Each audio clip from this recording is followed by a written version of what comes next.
Andy, is that you, my friend? It is. How you doing, stranger? It's us again. Oh, hi. I'm so excited. You know, we really have to stop meeting like this. We have to start doing things in person again. I know. And by the way, how is it you and I'm not even getting to see you this time?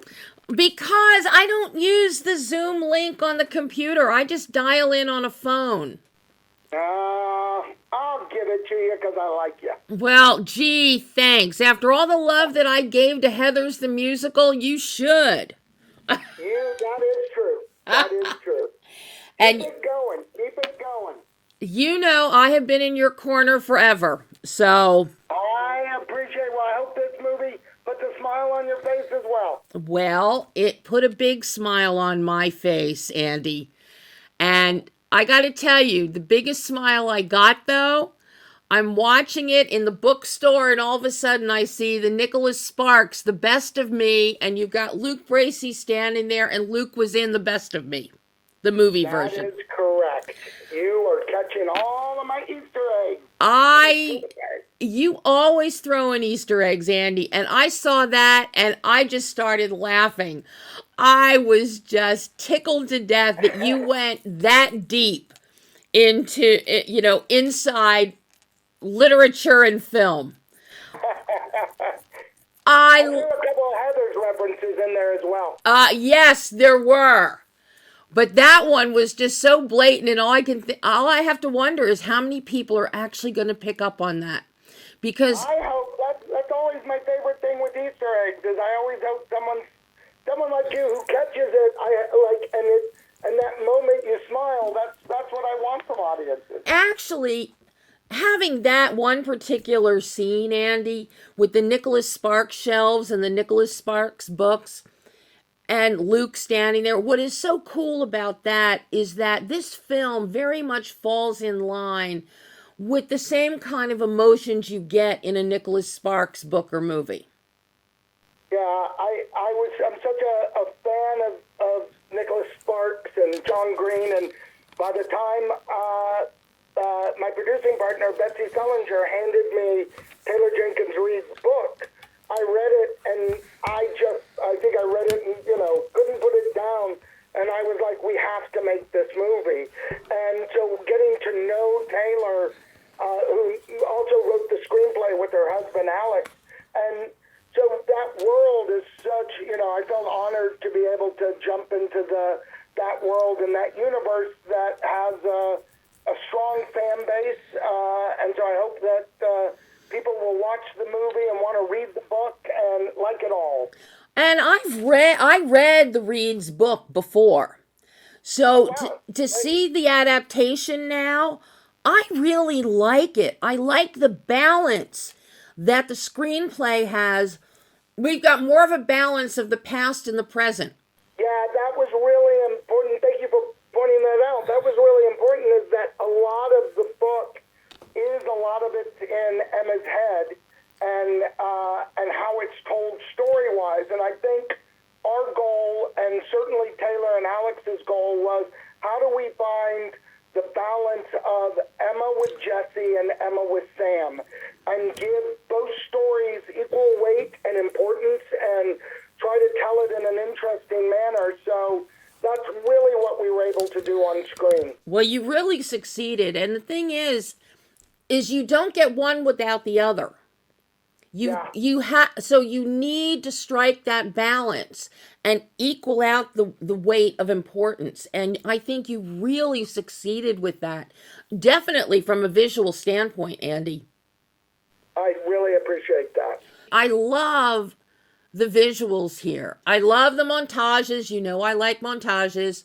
I, and you have some really beautiful ones in here. Well, we were really lucky because we filmed majority of the movie we filmed in Wilmington, North Carolina, and we found in that community and outlying areas we were kind of able to go around the world, and because we were so blessed with an amazing cast and crew, visuals really become so important. And Greg Gardner, who a DP that I've had the pleasure of working with from She's the Man and Game Plan and Race to Witch Mountain, we've just had a long history together, and he just fell in love with the book the minute he read it, and I knew visually we'd be able to create something special. Well, I was tickled to see that you reteamed with Greg, having Greg as your DP, because he has such a way with the camera with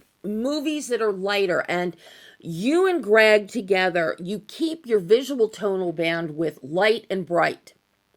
So that, Thanks. You know, we speak very much the same language, which we learned, I think, on She's the Man, that we had similar tastes in film.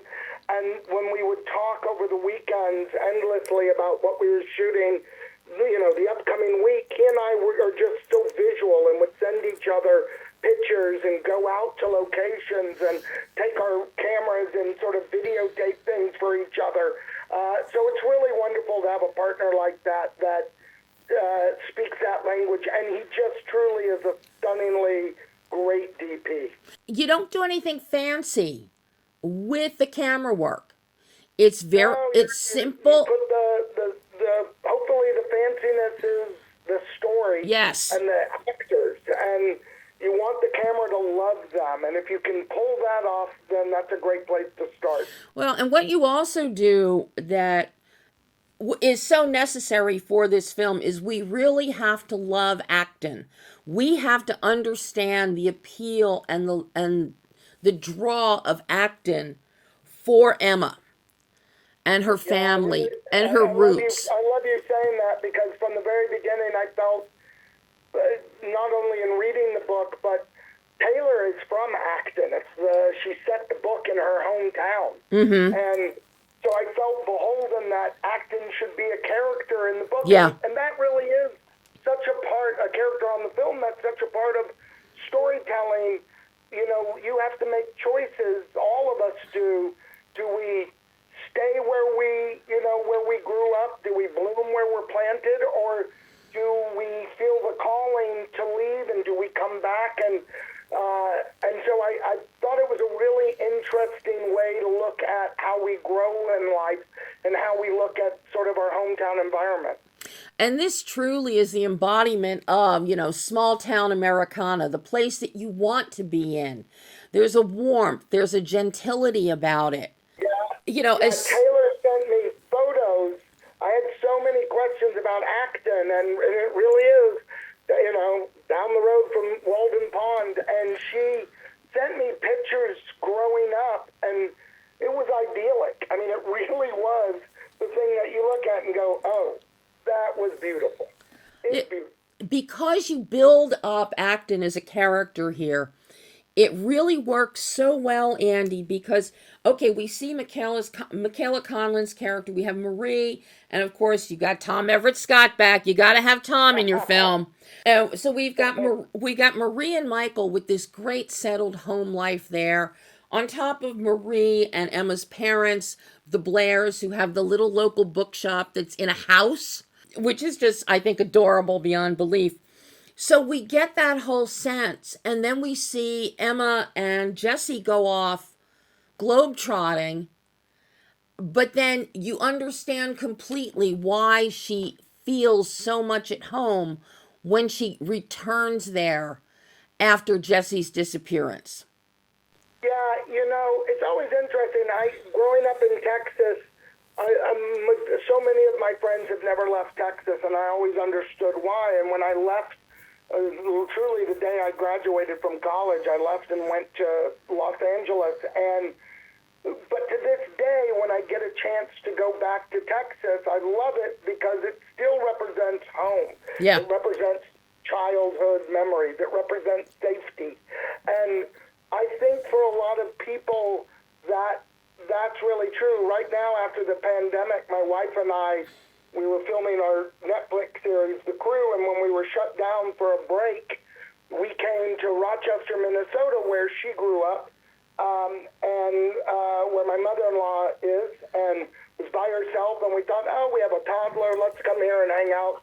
Then, everybody was like, you're going to be a 2-week break. And that didn't happen, obviously, but it was so much fun. We've sort of planted roots here. We still have our office in Los Angeles, and I'm still kind of travel wherever I have to go for the show. But ultimately, to see my wife connect back with Minnesota and her childhood memories has been really special. Aww. And so there is something, I think, for all of us, or most of us. I'm sure there are people who are very happy to never look back in their rear view the minute they leave their hometown. But for those who can recapture it, or those who see it, there is something really nice. And I certainly see it now with our daughter, that she's experiencing things that my wife experienced when she was her age. Oh. So I think that really guided me a lot in making the movie. I think something like that has guided you for the majority of your films, Andy, because at the heart of all of your films, you look at, you again, the game plan, Race to Witch Mountain, parental guidance. These films, there's always hearth and home, and the want of a family and the creation of a family comes through in all of your films. Yeah, I appreciate that. My father passed away when I was 16, and it forever changed my life. And I think consciously and subconsciously, and in my work, I try to address when it's possible that relationship of holding on to it while you have it, not wanting to lose it. All of that probably does drive me when I read a script to think, did I respond to that in some way, shape, or form? Mm-hmm. How tough was the edit on this one, Andy? Because of trying to find that balance, not just in story, but visually with the past and the present. Yeah, it was challenging. I mean, we were lucky that between Taylor's book and Taylor and Alex's screenplay, that a lot of that was laid out. But you really don't know how it's going to work from a storytelling element till you're in editorial. And we definitely moved, pieces along the chessboard to different spots because we thought, well, let's hold that information back, or no, I need that information, or that's too much information. And we always knew we were not going to tell a linear story. That was the most important thing that we all accepted. And it was also somewhat difficult because even though you're shooting out of order, even from a script standpoint, a lot of times an actor the night before can go back and go, okay, we're filming these 4 pages, but this is where I feel emotionally the 5 pages before that. Here, that's not necessarily true. You had to go through backwards and forwards both the script and the book to know, and the discussions we'd have to know, how is Emma feeling right now? How is Sam feeling right now? How is Jesse feeling right now? And the family. So it was definitely a challenge. Jeff Freeman, my amazing editor on Reefer Madness that we did for Showtime, Jeff and I got to reunite, and he's just so smart and strong. And we just stopped every day and would be like, does that make sense? And by the time we showed it to cast and got their notes, and to Taylor and Alex and producers, I felt we were already in a pretty strong place where it was easy to take a note and go, that's great, let's move that scene 2 scenes up and see if it lands any better. So it was far more challenging, I think, than I even imagined it would be. Correct me if I'm wrong, but editing at that 54-minute mark where we have Sam breaking down in his classroom with the students, that had to be one of the toughest edits, because the monologue that Simu goes through and the emotion that he's conveying and the frustration, and it's very much akin to what his orchestra students, what teens would go through, or collegiate students in their 20s.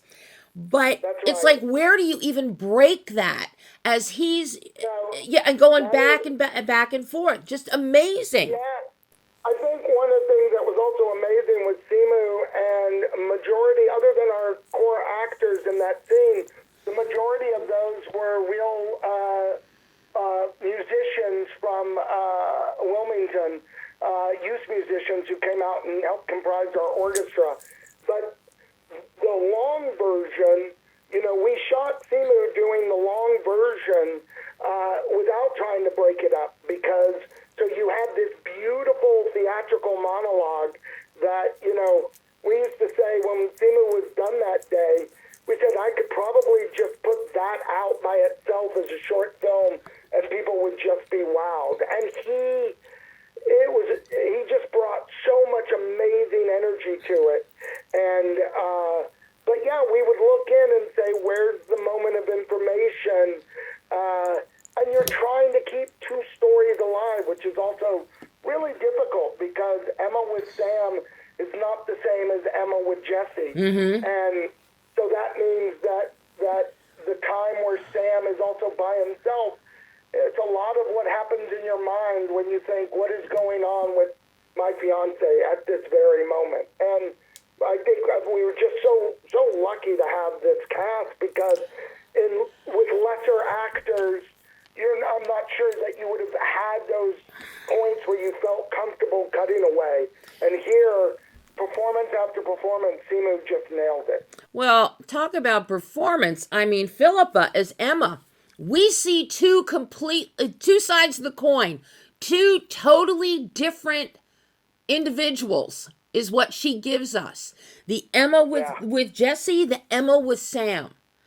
Her performance is amazing to see such a visible, emotional, striking difference.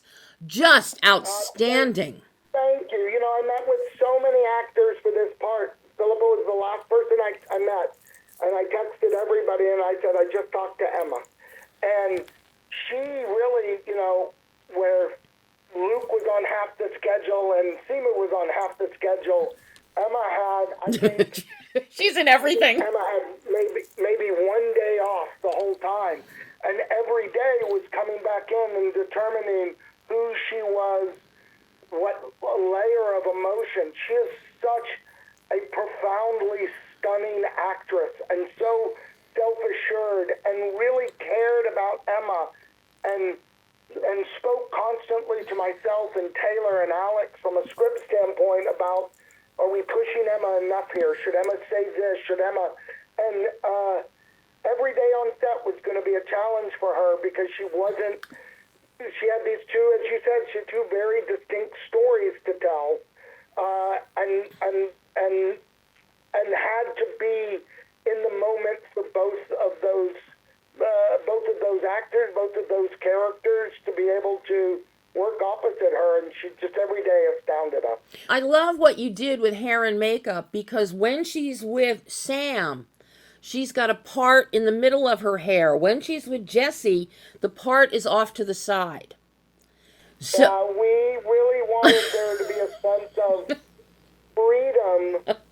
If Jessie represents a period in her life that was one type of freedom, and Sam represents a rebirth period in her life, and Taylor, addresses it in the book as well, but it was that sense of how do we make change? How do it's that moment after a breakup where somebody cuts their hair or, gets a new wardrobe, or all of a sudden they're like, I just got a new car. Everything's different to sort of be a new person. And so we found that was really interesting from an acting standpoint as well, because those clues were things that Phillipa could work with, but also that Luke and Simu could work with. Mm-hmm.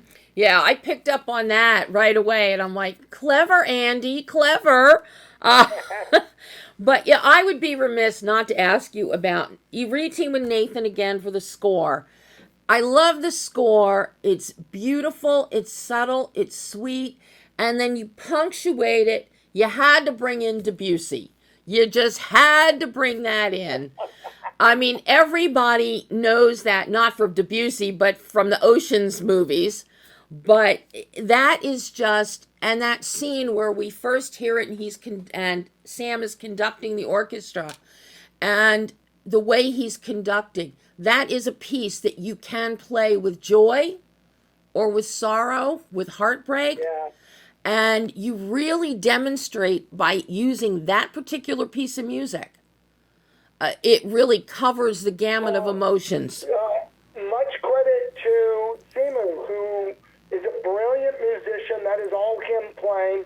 And we talked about various music and what to play, and immediately he dove in and was learning. So it's one of the rare times in filming where I put the camera on the piano and we covered it live. And a lot of times you kind of deaden that piano because you're going to put in post somebody playing the music, and that is all Simu. And I was so impressed. But it is about the music, and it is about that feeling. You know, I clearly, Nathan as a composer is a partnership that has been together since Reefer Madness. A few times we've separated for timing and other things, but for the most part, you know, Nathan really just always hears the movie and then dives in, and it's such a joy to work with. That and this movie does have a musicality to it, thanks to all of them. Yeah, it really does, and I like the fact that we've got Sam as a music teacher and, you know, orchestra, works with the school orchestra. Yeah. Because there's the whole idea of books and music.